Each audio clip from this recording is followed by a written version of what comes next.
All right, here we are. Welcome to the Thunderdome, episode Perfect. 2, the Man Cave Report. We are joined by the man, the myth, the legend, the one who actually coined the phrase Man Cave Report, who is being stared at by a gorgeous dog in the distance. Doge is my love. Cody and Luca and Carlos all here. Welcome. So, guys, it's been a week since the first one. How's everyone doing? Good. Good. I mean, this is the first one for me now. Thanks for welcoming me back on here.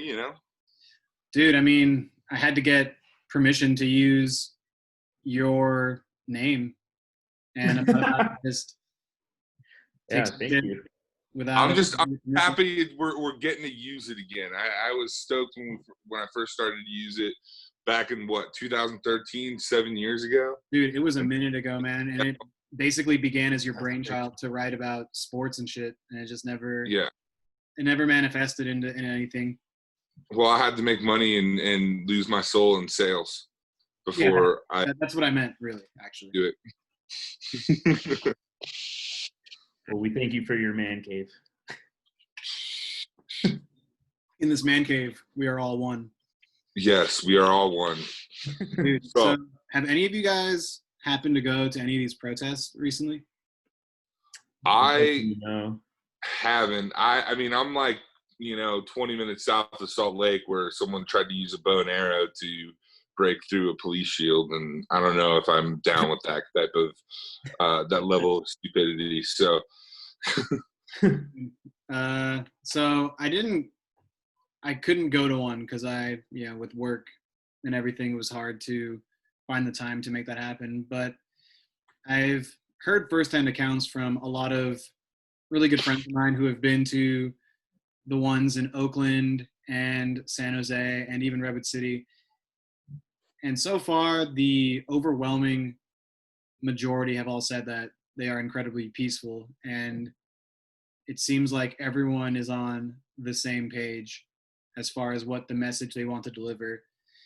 It seems in a lot of ways to be almost the antithesis when you watch certain or engage in certain media channels where they're basically promoting this thought that it's just mass hysteria and chaos everywhere.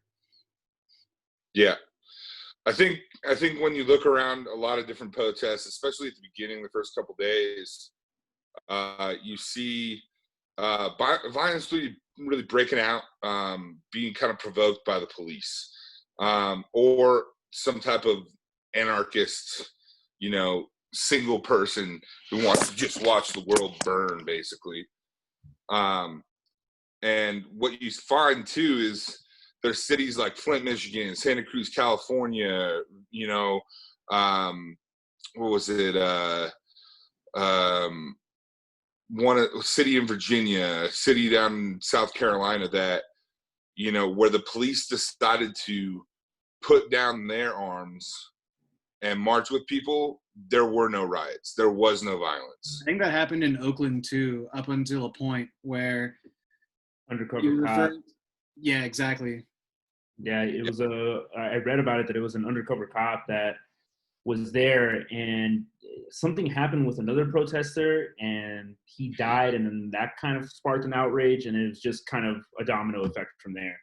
Yeah, it's a symbiotic relationship of chaos, man. If you think about it, as soon as a firecracker gets lit by some moron in the crowd, as soon as someone feels threatened on either side, it immediately turns into a gigantic avalanche of madness. And that's when these Anarcho-Opportunists, which is the phrase I've talked to you guys about, these fools that show up and they're basically looking to cause destruction and mayhem and destroy businesses that are to them just collateral damage, when their anger is entirely misappropriated. And whether that's intentional or not, you could argue that it's intentional because their purpose isn't to be part of the protest, in my opinion. They're hijacking these opportunities to cause absolute chaos. And what I've seen is a few videos of actual protesters finding these fools and actually turning them in to police officers and saying, look, these are the people that are causing the mayhem. We're just here to protest.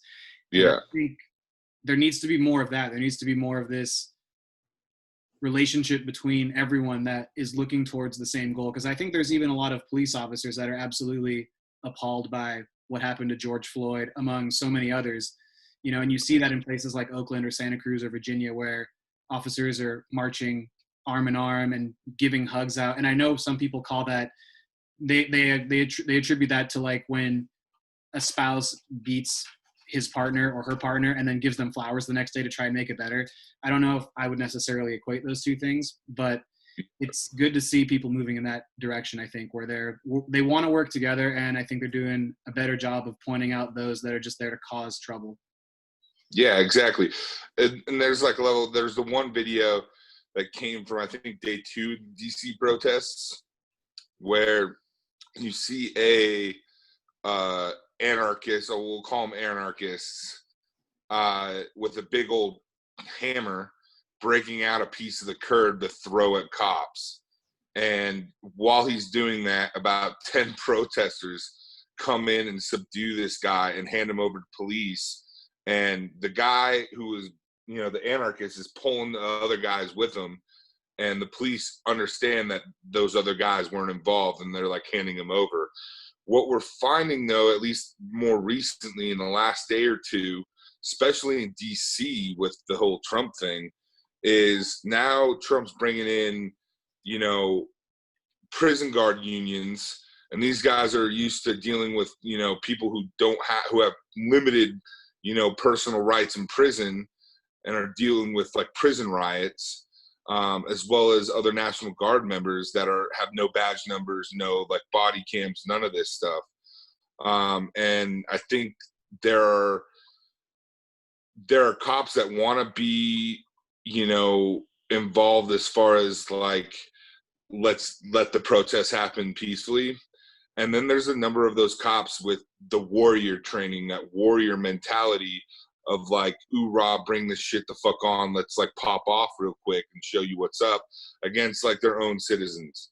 And I feel like that's just completely detrimental to what needs to be going down. Both sides, you know, I say both sides, but really it's the small faction of opportunists taking advantage of the peaceful protesters, and then the police, or like paramilitary police right now, taking advantage of the anarchist movement within that are being opportunists to justify violent backlash with rubber bullets, tear gas, a number of different things. I mean, you see the photos, you know, a girl gets hit right here in the forehead, and it's just like a big ass freaking wound right in her forehead. Amazing. Or like in Minneapolis, there was nurses who set up like a station, you know, underneath like a pop-up tent with like, you know, milk, water, basically as a medical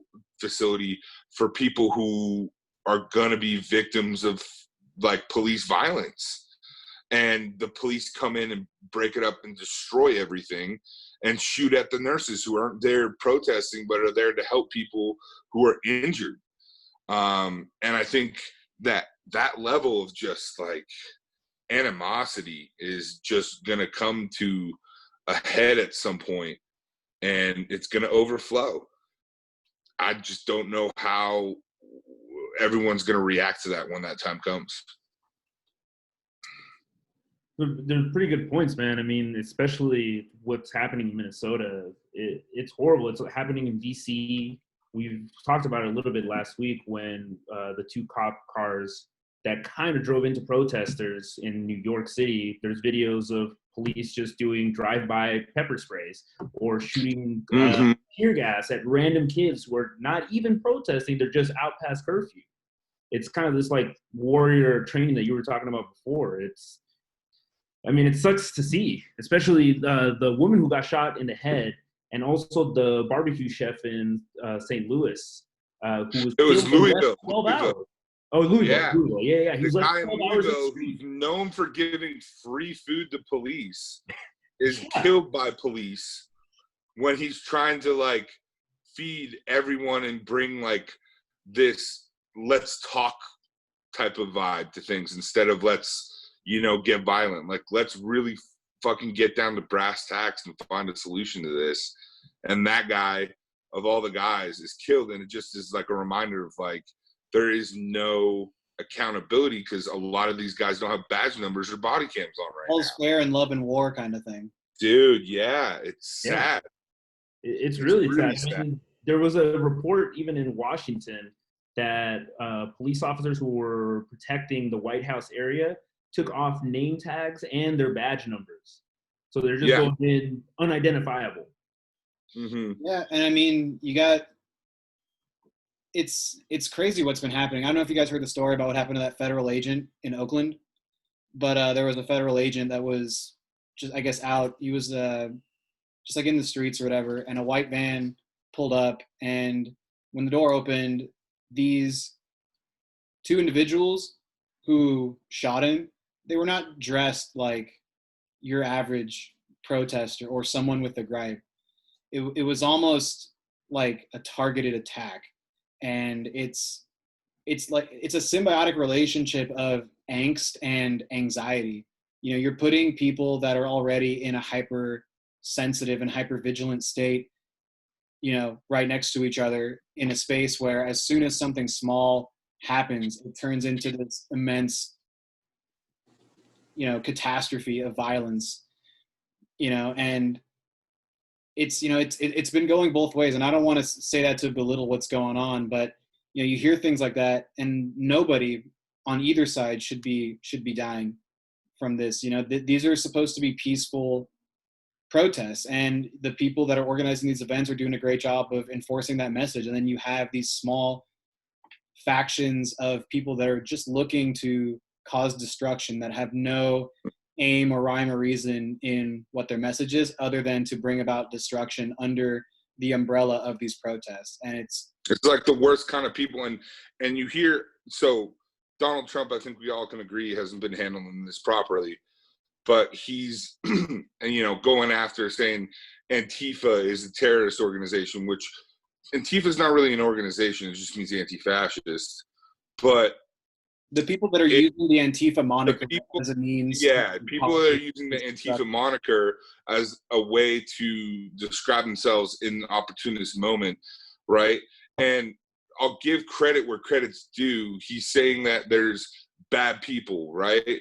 And those are the bad people because they're taking an opportunity to basically pervert the message of these peaceful protesters that are trying to get something done.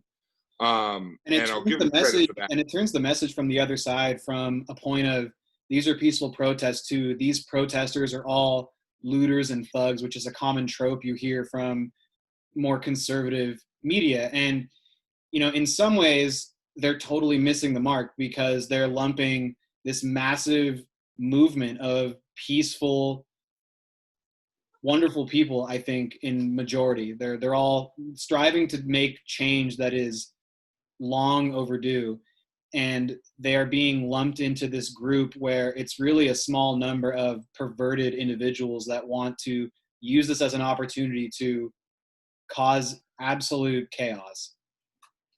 Yeah, I totally agreed, and they're living off the chaos. You have let's talk about Jake Paul for a moment. I'm sure you guys know who this asshole fucking is. The YouTube influencer. Well, the brother of Logan Paul, who's like actually the famous one. Yeah, well, he's famous in part because he was that kind of asshole to go and film in the suicide forest in Japan. Yeah. And broadcast dead body. Brother. And then the dude goes from that into getting caught red-handed looting in Scottsdale, Arizona, being a part of the fucking problem. And he's like the whitest white boy you could be too, like the frosted tips and like I'm fucking cool and shit. That guy deserves 90s like group band, like group singing band member. He's like basically he looks like Lance Bass, but he isn't gay. Yes. Like at least we don't know. Pretty sure he's not, but we could be wrong about that, right? I'm not trying to place labels on anybody, so he might be gay. It doesn't matter. He might be hiding. That guy he was an asshole. He got caught doing an asshole thing. Right? Gosh. I mean, What do you guys think about the whole Drew Brees thing? I was not expecting that from him, man. That was hurts me to say, but man, fuck Drew Brees for saying that. I mean, He walked back said his sorry. comment. He walked back his comments and said he apologized, and at least Michael Thomas says he accepts that apology, which is a good start. Well, but who's throwing him the football? well, you got to be tight with your QB no matter what. Look, I'm trying to get 170 receptions next year, Big Drew. So help me out, or I'm going to come out and call you a piece of shit. Not to say that he wasn't for saying what he said, but come on, you're trying to get big time money and keep your stats up. You want to keep the mark about cap kneeling. I think it's a little naive for Drew to just say that it's about if you don't support the flag, you don't support the troops, right? Whereas Capitol was like, I'm gonna kneel to show that there's work to be done, and it doesn't mean I don't love my country, and in fact, it's because I love my country that I want things to get better. You know what I mean? And I think there's that people don't quite understand that point. They're just like, you're disrespecting the flag and you're so fucking anti-American, all that stuff, you know? And I think that's too quick of a judgment. And it's basically the rhetoric that the right is really trying to push to basically throw a divide between people. And that's really what media is going to be thriving on, is that divide. It's like this freaking massive countrywide fucking cat fight that they get good ratings for. You know, just like Trump is worried constantly and worry about his ratings and his approval ratings and all this stuff because he's a reality TV guy, right? That's what he cares about, is his ratings. He doesn't care what people think about his actual policies. He's just trying to go for a shock effect on everything he does in order to get more spotlight, right? And with that said, you know, media, I think, has a little bit of involvement here, at least in trying to push that divide because it peaks ratings up. You don't think people have been glued to their fucking TVs? If they're not in the protests, they're fucking glued to the TVs. I guarantee it. You know what I mean? And it just allows them to make more money. To put simply, yeah. I mean, Trump, that guy is funny. He calls governors weak for not responding to protesters the right way and using force. And first day the protesters make it to the White House, he turns off the lights and goes to the bunker. This is Trump right now. It's not me. It's not me. It's not me. Where's the leadership? There's no leadership right now. I don't think it's good to deify presidents, but you can tell a lot about how someone handles a situation when shit hits the fan, right? You remember in 2000, it was 14 or 15 during the Ferguson thing in Missouri, and you had Obama out there walking with people hand in hand, trying to bring about some kind of change. And for whatever you want to say about him as a person, whether you think he's, as much of a warmonger as anybody else for all the tomahawks and missiles he threw into the Middle East, whatever you want to say about him, at least on some level, he was willing to get his hands dirty and walk with the people that were disenfranchised and angry. You have this guy who immediately runs into his cave and hides. Doesn't even turn the lights on as a sign of solidarity. No lights pointed at the flag. No mention of anything. He's just in his bunker, hanging out with whatever former contacts from Jeffrey Epstein he has in his little black book, and just trying to see where he can, where he can go to next. I mean, it's crazy to think that with people right outside, even when you do address the press, and his first thing to do is not talk about the problem, not talk about what happened or go deep into that or anything like that. It's how to deal with looters, rioters, and protesters. And that is to use a strong hand, which at this moment is not what we need. We need someone who's going to be telling us, hey, these are tough times. I'm with you, or anything, any sign of compassion. And we get zero from that. If he just came out and said, look, I want to talk to the leaders of all the disenfranchised groups, send me your representatives and let's sit down and hash out what the problems are. Send me the person who's in charge of this particular institution, this particular group, and let's figure out where we are and what we can do about it. Because, even if it's a lot of ways just a way to make people feel better, it'll at least calm things down a bit to the point where voices can actually be heard instead of seeing all this, chaos, right? It is chaos. I mean, even in you said that you had friends that went to the Redwood City protest. I saw that the Redwood City police said that they actually found a machete in one of the protest signs. So there was people trying to cause chaos there. Yeah, and it was like one of a handful of arrests. Out of I think there was like 2,000 people that were there. So and of course, out of 2,000 people, you're gonna have maybe 5 bad apples, right? 2 bad apples, but it only takes 1 or 2 people to start mass pandemonium, right? Like you're in a hypertense situation and you light a firecracker, right? Or you make some sort of weird noise that sounds like a car backfiring. All of a sudden people think shots are being fired and it is going to be fucking madness in the span of a split second. These are tense times. They're protesting something that's, I mean, it's tense times, man. Any little thing will set anybody off. But to group everybody together, I mean, like you said, the Redwood City one was very peaceful. I think it went a little bit past the curfew, but there was one cop who actually knelt with them and hugged one of the protesters. And they were like, that's all we came for. We're done. And they dispersed peacefully. Everything ended right.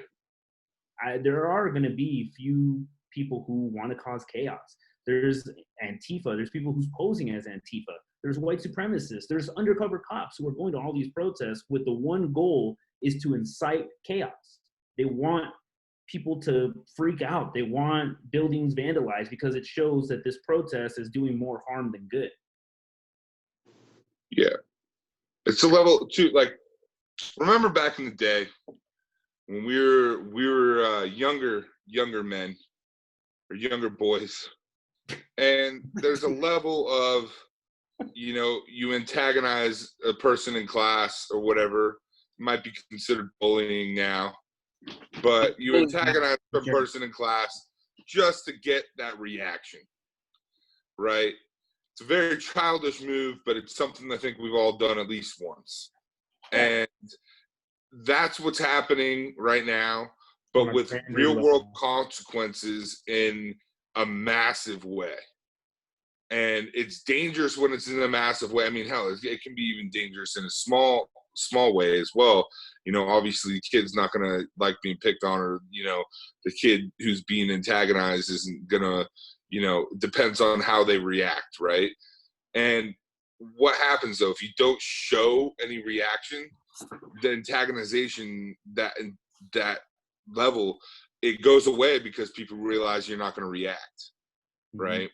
And so I think as a country, we just need to grow up a little bit right now and realize that there's some real stuff going on as far as police brutality is concerned. I mean, we all watched that Patriot Act episode with Hassan Minhaj, man. And it's funny because I was, in September last year is when he let that go, and now we're seeing it in real time play out.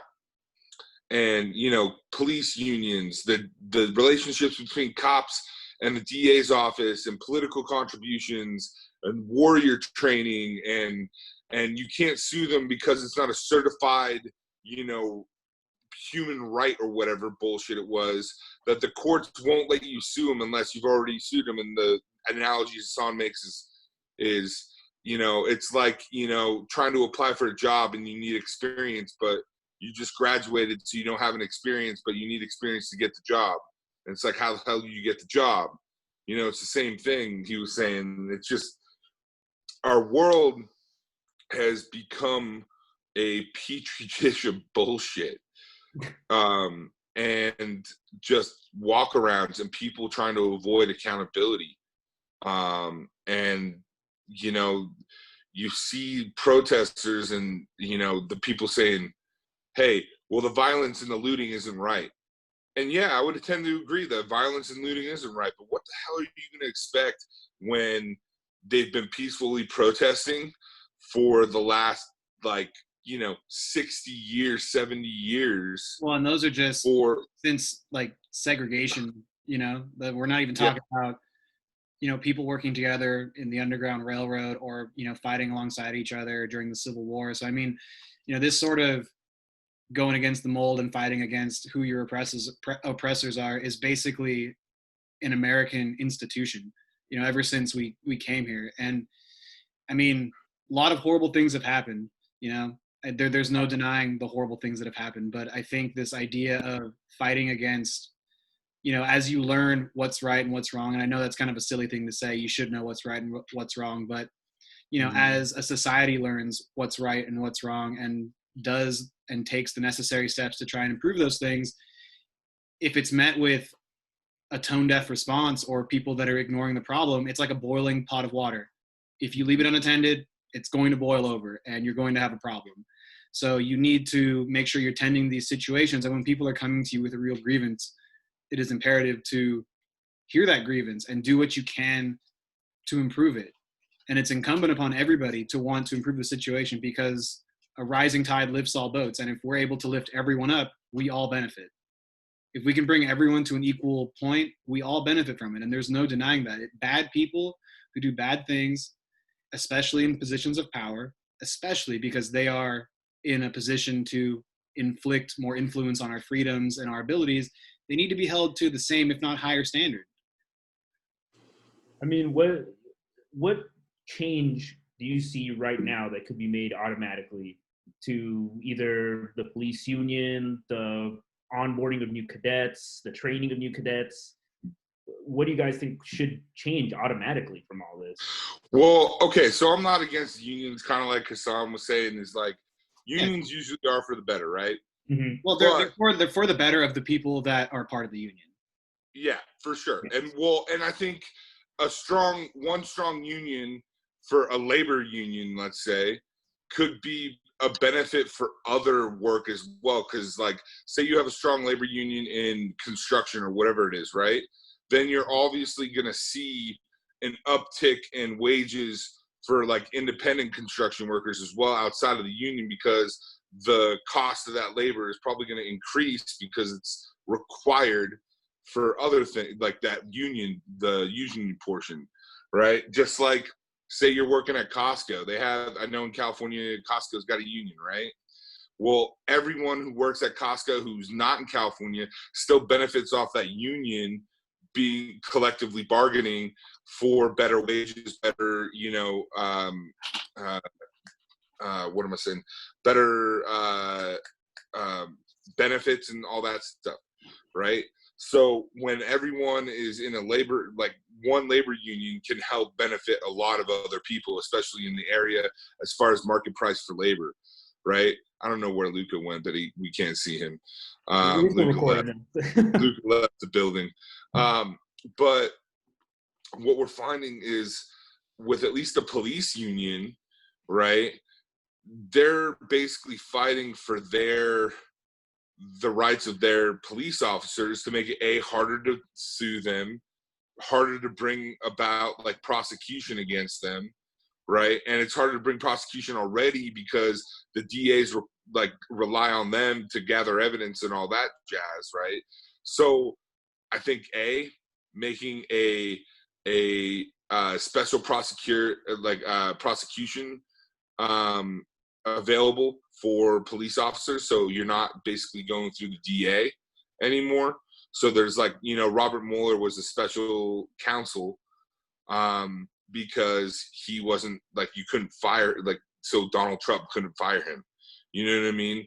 So he was able to go in with a little bit more strength to get all the information he needed and prosecute people who he's not necessarily working with on a daily basis. And so a special prosecutor situation for any police case where a policeman breaks a law would be helpful. I think that legislating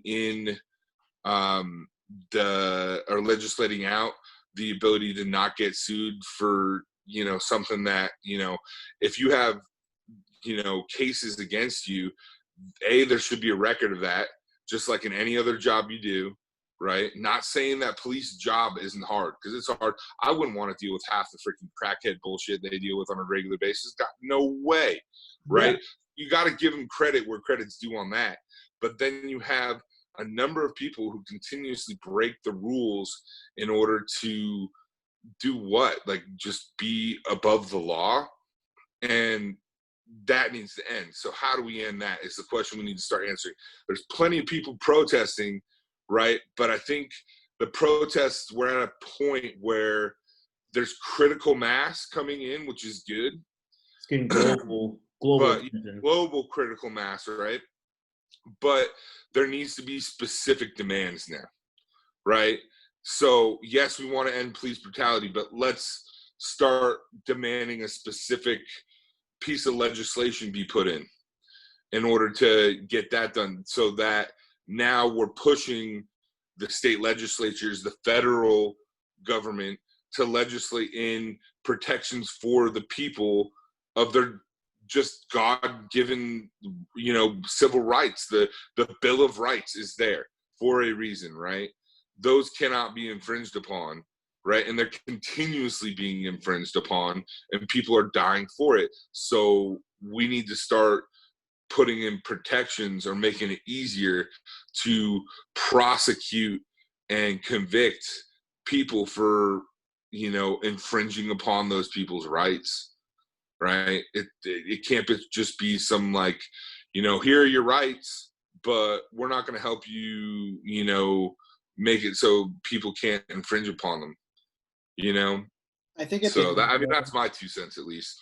I think it would take me probably too long to go through all those points, but I think, as you mentioned, it's almost an impossible job to do, and no matter what happens, whatever decision you make will ultimately lead to something hopefully good, but sometimes bad happening, or sometimes the decision you make is between the choice of two bad things, right? Like, I think we can safely say that in a lot of skirmishes or situations, you have a split second to make a decision. And sometimes that decision is to use option A, and sometimes it's option B. And no matter what, you lose in that situation. So in some ways, I empathize, but I think we need to start with the training, and I think de-escalation needs to be the most important thing to instill in folks that have these positions of powers.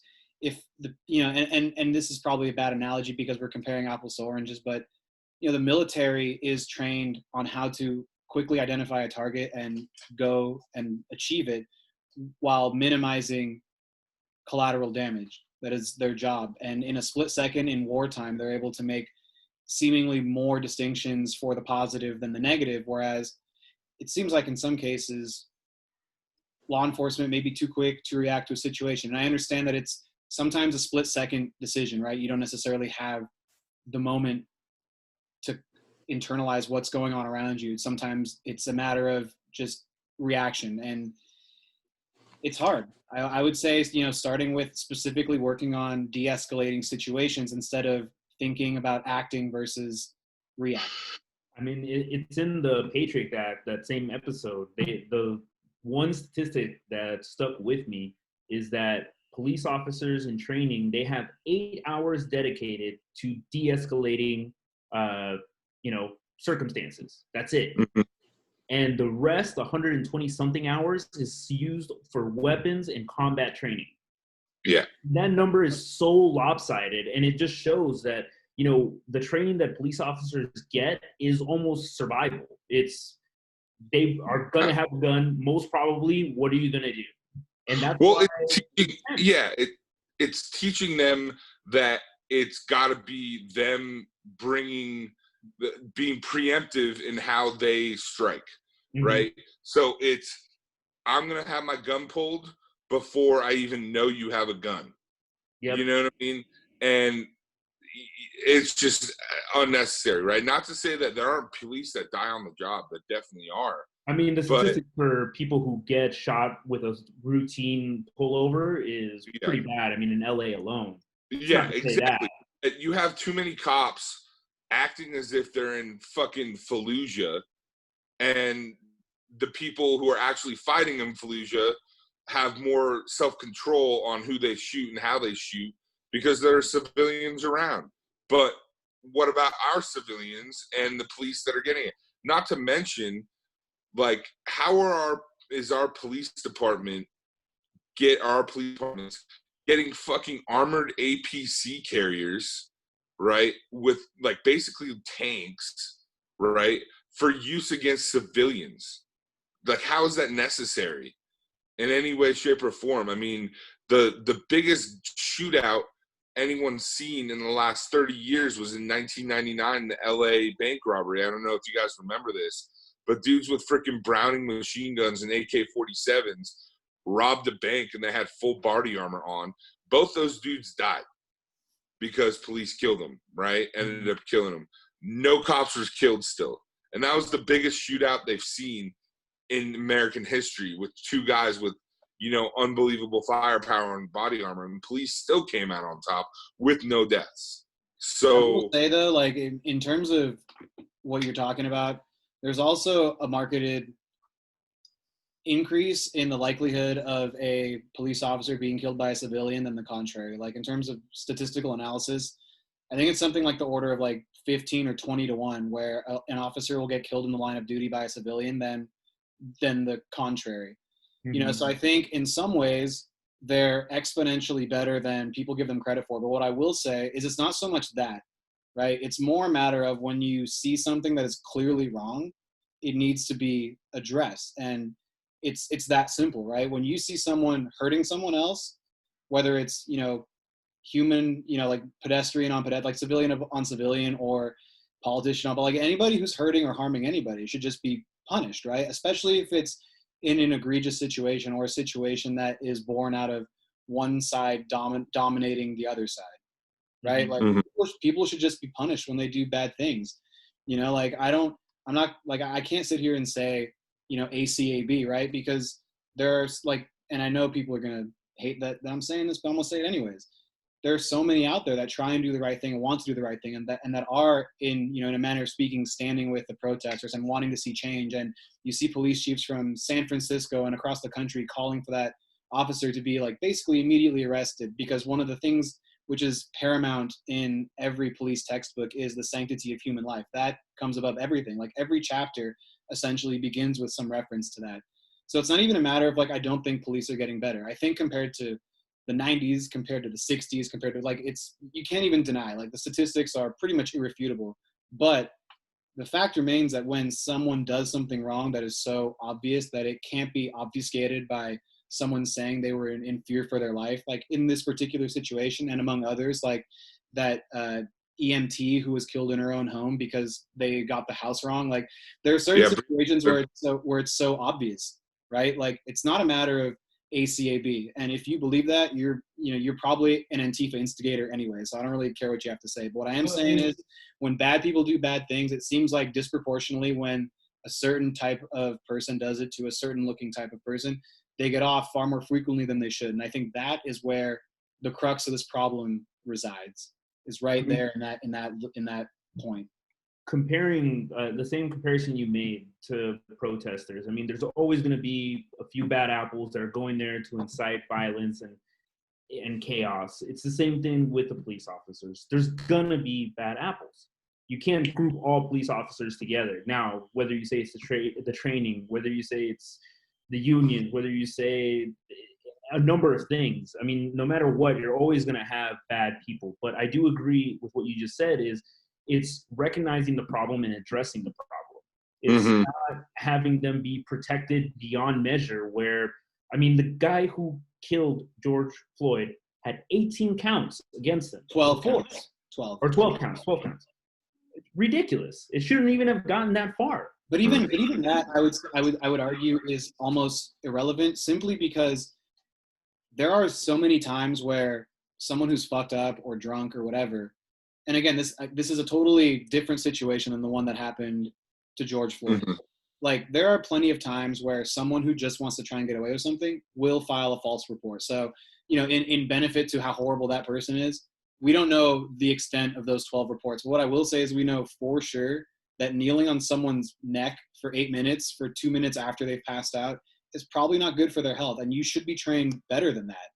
And I think that's where the problem is. Like, prosecute and take care of the ones that do bad things. Don't give them 24 hours or 48 hours to review the tapes, which is mandated by police unions in a lot of states. Like, I don't get to see necessarily the evidence No against one does, man. It's cheating. Charges against me. Like, that's crazy.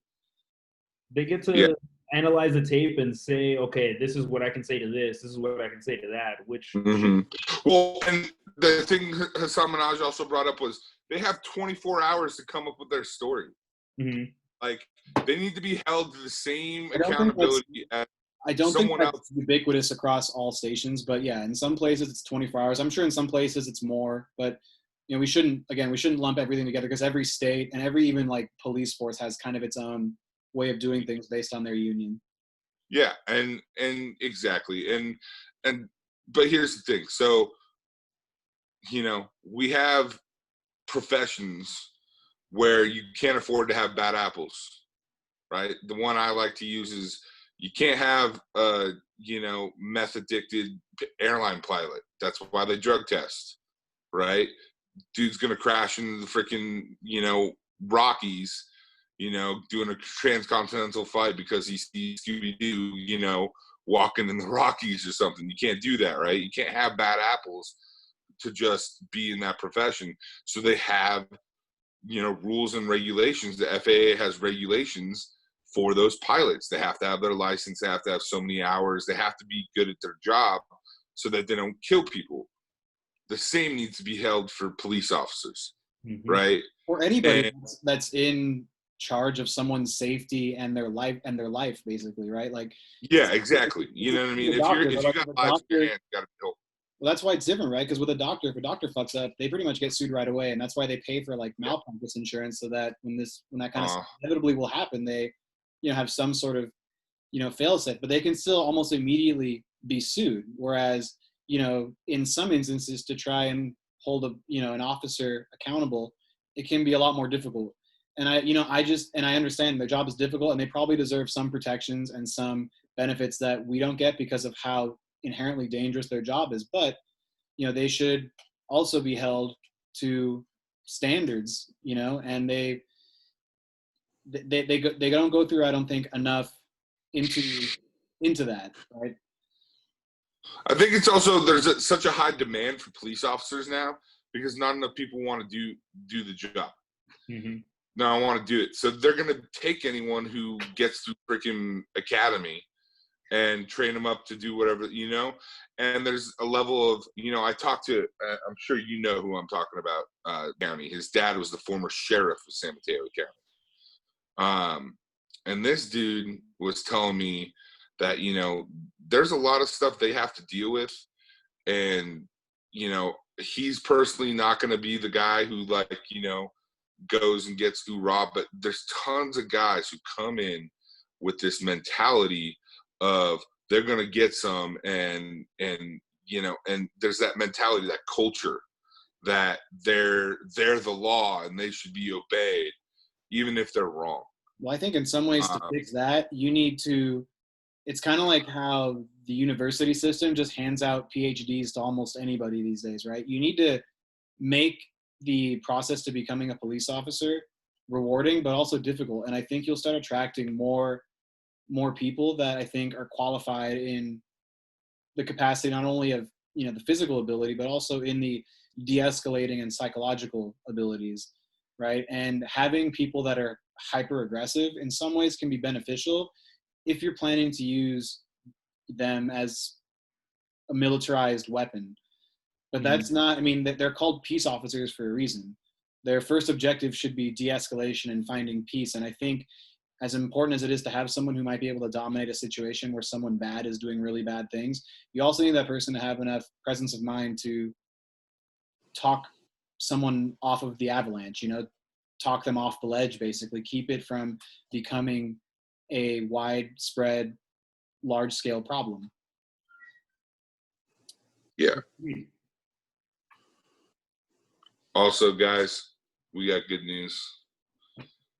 Mancave.report is ours. Dude, and we have our email set up.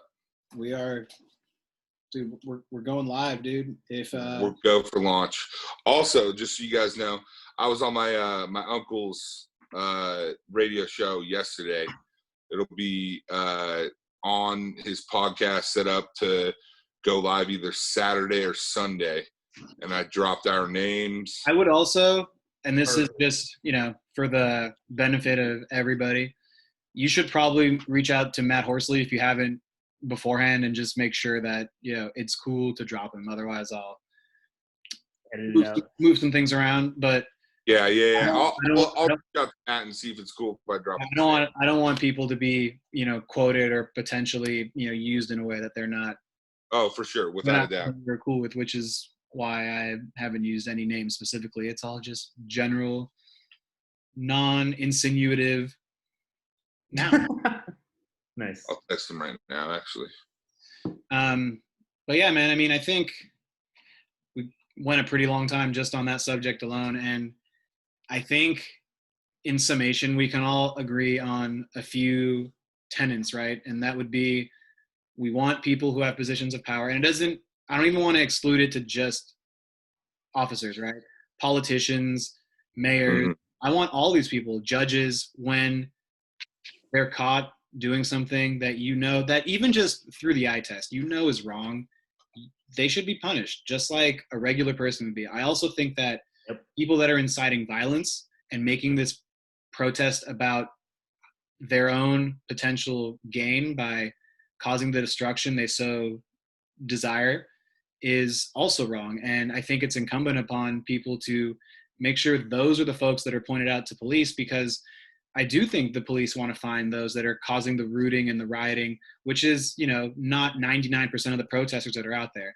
And I think the third point is, you know, just that we need to all be better to each other, and we need everyone to be on an equal playing field, and they're not. And we need to all collectively come together and do something about it, because if people don't have a good starting point, if they don't have a good, you know, beginning, then it's hard to think that their middles and ends are going to be good too. So we need to just take everyone together. We're all one big family. We're all related in some way, just because we're part of the same race, the same species.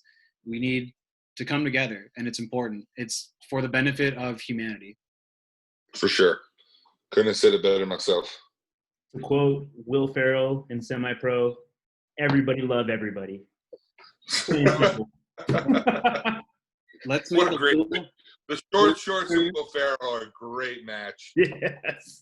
Something that is true. That's probably one of the best comedic matches since like Chris Farley and Adam Sandler. No joke. So yeah. I think, and that's probably the most controversial statement I've made so far on this podcast, was that statement. So far.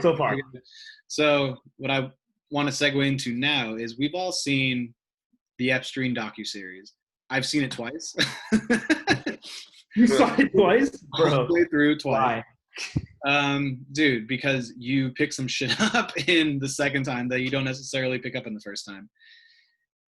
I don't want to sit here and say anyone is this or that, but if I was a betting man and you gave me the value of my future home in the Italian countryside to bet on a particular thing being true or not true, I would lean towards the true side of, that guy was either influenced to be killed or was directly killed by somebody, because there's just too much evidence that points to that being the most likely scenario.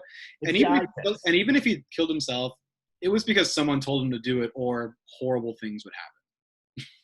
I mean, that guy he was a sociopath, first off. Oh, dude, for sure. The fact that he was able to con his way into a job on Wall Street was... on his way into being a teacher. Yeah, it's ridiculous. But, I mean, that guy was an all-around piece of shit from beginning to end.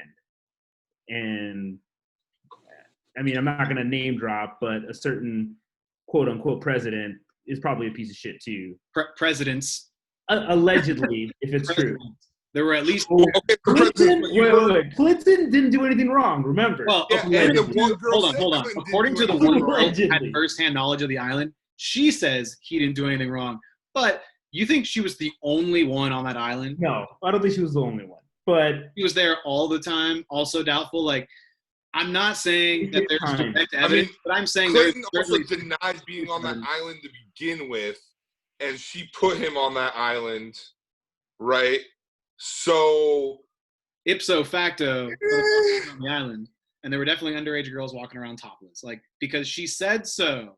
And dude, Prince Andrew, people who worked on the island also said that. Like the dude who did all the cable wiring and set up all the fucking like cameras and shit, he said after knowing what he was accused of and him going to jail in 2006 or 7 or whatever, that first like 6-month stint that he did. Yeah. Back the guy was like, slap on the wrist that Costa gave him. I'm not doing a job for this guy ever again. And then he came on and probably with great risk to himself was like, look, I know for sure that chick who was 17 was on the island. If she's saying she was on the island, she was on the island because I seen her there. And she said Clinton was there. She didn't see anything bad happen, but he was on the manifest like 28 times. 26 times, exactly. And it's funny that, the gardener, the cable person, the girl, they all said, Clinton was there, but nothing happened. It's weird that Clinton went so often to an island that was basically meant as a sex trafficking ring. It could have just been a way to get money. Dude, because remember, in 2008, Hillary Clinton wanted to go against Obama to get the nomination. Like, you're telling me, like, he could have used that as political money is what I'm saying. Like, maybe not necessarily do anything nefarious with underage girls, although Clinton's kind of a weirdo, so I wouldn't put it past him. But well, he got domed in the fucking Oval Office, didn't he? From an intern. Dude, so it's not necessarily above him to like. I mean, that's another thing. He did get domed in the office from an intern. So 26 times, and his wife was about to run for either a Senate seat or the presidency. A presidency for sure in 2008, and he was there in like 2006, 2007. Like, he was trying to get cash at least for his wife. Like, hey, donate to my demo pack, my super democratic pack, and like you can do it anonymously because over $2,500, we don't have to like claim it as anybody. We can just say, oh, like business XYZ or an anonymous donor. It's crazy. You're gonna tell me that some shit went down, whether it was financing bullshit or whether it was probably something more nefarious. I would again probably say that there's a pretty decent chance given what his history was in the Oval Office. I mean, in summation, man, Jeffrey Epstein, it was mind-blowing to watch that whole episode after episode. It just kept getting worse when you thought it couldn't get worse. Yeah. And I saw a number of girls. That was basically a pyramid scheme. Oh, a pyramid of girls scheme getting girls. So it's just exponential.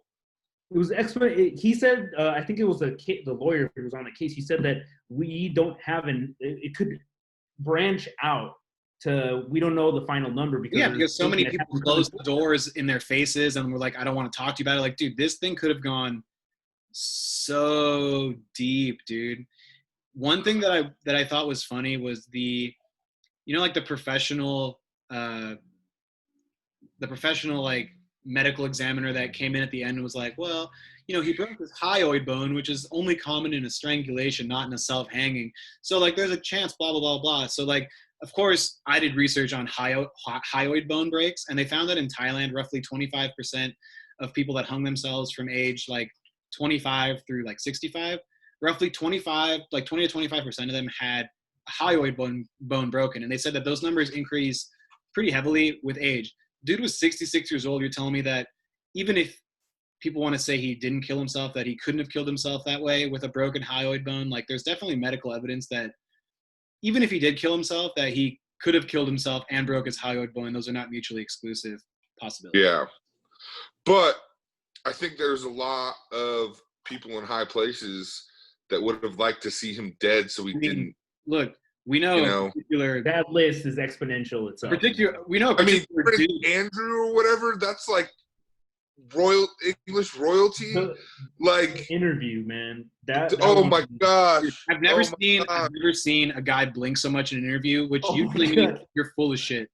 Can you look at this in that picture? He was like all up on that girl in that picture, hand low on the fucking waist. His definitely hitting that ass. Dude, his excuse of like, I don't sweat like she says. Oh my god. Dude, I've heard some arguments before. Dude. Like, I just took the cream and got sweat. But like, as he's saying that, sweat's dripping down his face. Like, well, no, because then he admitted that, it's gotten different as I've gotten older. It's like, no, dude. It might have happened in that period of time, but it's not the case anymore. It's like, bro, come on, man. Like, what are you saying? That sounds like some shit I would have told my mom when I was 7. Like, did you eat this cookie? Like, no. Well, then why is there cookie on your face? Someone put it there. You know, like what? Yeah, basically. I mean, even like he did one interview with a journalist. As soon as that interview, man, he just says like, no, it's impossible. I would never do that. And even when he's talking to the district attorney, when he's getting questioned, he's just like, come on, are you serious? Is that a real question? Like, and he pleaded the fifth, and every single question pretty much that had to do with underage girls. Which means if he's pleading the fifth, it's a like confirmation, if anything. Pretty much. Well, especially with the amount of circumstantial evidence they had. It's not even like they had direct evidence in particular, because they didn't find anything at all except for 150,000 corroborating stories. Like, okay. Yeah. They got the entire. Well, they ended up. So when they searched his Palm Beach house against him. Well, they searched his Palm Beach house. They didn't find anything because he got tipped off, right? And then, but when they go to arrest him for the second time, right before he killed himself, right? They got his hard drives, and they said that there was like over 3,000 pictures of underage girls on that hard drive. Really? I didn't actually see that. Yeah, right at the end, they mentioned it. Like, before they go in and talk about your little bone doctor or whatever then, we were talking about a second ago. If I want to tickle the fucking conspiracy pineal gland in my fucking dome, dude, it makes you think, like, all these crazy, powerful people, like the entire monarchy in England, and then you also have the Clintons, the Bushes, all these dudes. Like Alan Dershowitz. Dude, you're going to tell me that combined, they couldn't find the resources to, like... Dude, Dershowitz was freaking Trump's impeachment guy. Look, dude, I'm not really a conspiracy theorist, but this is the argument that I keep hearing. And, dude, I would say, like, 2 years ago, I would be 0%. But now, I'm probably, like, 0.5%. 0.5%. 0.5%. It's moving in the wrong direction. I want to say it's 0%. That guy it's incredible what he got away with until, I mean, how old was he when he died? It's like 67 or something like that. 7. I mean, his entire life was a con. He was conning his way from a teaching job to a management job to a Victoria's Secret model talent scout job. He conned his way all the way up. And then he created that pyramid scheme. Is what it is. In some, I'm not even going to say it. Fuck it. I'm going to keep that opinion to myself. I'll share that with you guys offline. But it's incredible the depth to which he got and the amount of shit and strings he was able to tug at to get himself to the point that he did. Because he basically was a lower middle class kid who lived in fucking Coney Island. And then he's super smart. Everyone says he's smart. He skips a bunch of grades. And then, like, convinces, like, it all starts with him convincing a school to let him teach after he lied about his degree. But they only figured that out after a few years because he was so smart that he was teaching the classes and things were seemingly moving along as things normally do when there's no hiccups. And then they found out. But someone on Wall Street was like, wow, this dude's a really good schemer, so let's get him into Wall Street. And he goes into Wall Street and schemes, dude. He's a big schemer. He is a big basically. And then the guys who were like, who was it? Bunch of people who said, like, I wish I never met this guy because he's just fucking poison, dude. You guys, hold on. Luca, I told you to watch Last Kingdom, right, on Netflix. Have you been watching that at all? Have you gotten it? Oh, my gosh. There's a character. That we're going to talk about? Oh, I wish. We should definitely talk about that at some point. It's a great show. If it interests me now, maybe I'll watch it.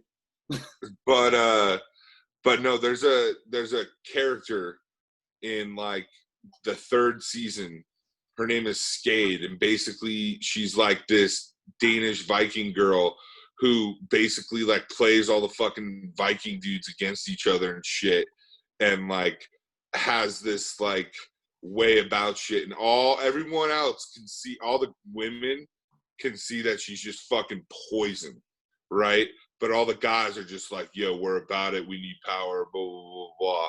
And it's super funny. It's like she's the fucking female version of Jeffrey Epstein, like, 1,200 years ago. I mean, and what's crazier is that considering this is just one guy that got found out about, and considering how many quote unquote powerful people some of these women probably came in contact with but didn't know it at the time, like it is deep, dude. Like this is the tip of the iceberg, right? We found out about Jeffrey Epstein. This is the proverbial iceberg analogy, where what you hit on the surface is one small fraction of the entirety of that iceberg. And there's so much buried deep below that we're never or unlikely going to find out about, simply because someone powerful convinced him that this was the only way out. Yeah. They're not going to get they're not going to see the rightful justice that the victims deserve. Not at all. And outing it would have been better too, because then it almost is like you want to tear down an establishment, that's how you tear down the establishment. Yeah, for sure. And that dude had cameras all around his house and had video, which is probably what he was using to blackmail people of power into helping him out. Dude, he made $200 million after he came out of jail for prostitution and procuring a minor. $200 million in like the 5 years after that. He was on work furlough. That's incredible, man. Like, dude, I don't understand. Work furlough for $40 million a year, dude. That'd be cool. Ridiculous, man. He got to go wherever he wanted. He got to still travel. They say that he had a PO with him 24/7, but even that reporter said, I called him and I said, hey, not at home. That PO was getting stacks under the table and was like, oh, for sure. Without for a couple hours, I didn't see it. Yeah, like, here's a cool 10 grand. Like, let me just, go to my fucking Virgin Island, like, do my thing. He just had him delivered to the top floor of his fucking Manhattan townhouse, dude, on the Upper East Side. He was just like, look, I got to go in here and handle some business for like 2 hours, if you know what I mean. So just hang out the door. I'll be right back. Yeah. It's probably more like that because, he's never getting through a fucking airport. Like, he would have to go through commercial airports anyways, probably. So he'd get recognized almost immediately. Well, he had his fucking jet, his private jet.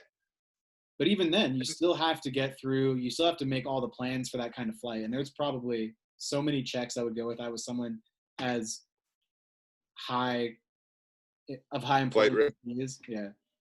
Importance or connections or network, however you want to list it. Yeah. I mean, he did, when they searched his Manhattan house, they found like multiple different passports too with different names.